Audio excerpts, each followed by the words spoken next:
Chapter 1. Types of cross-stitch. There are several different cross-stitch techniques. The most commonly seen are stamped and counted. Stamped cross-stitch. Stamped cross-stitch has a pattern pre-printed on the fabric.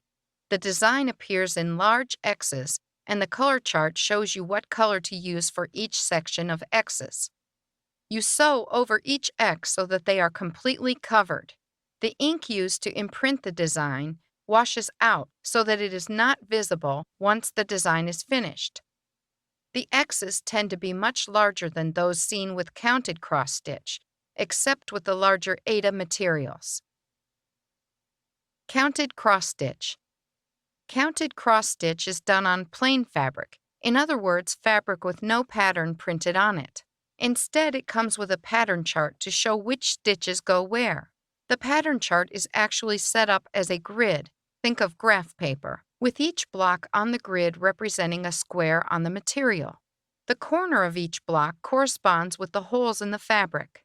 The chart will either use colors or symbols to represent the different thread colors, or other items such as beads or ribbon that will be used in the project. The legend that comes with the chart matches the symbols or colors with the thread colors.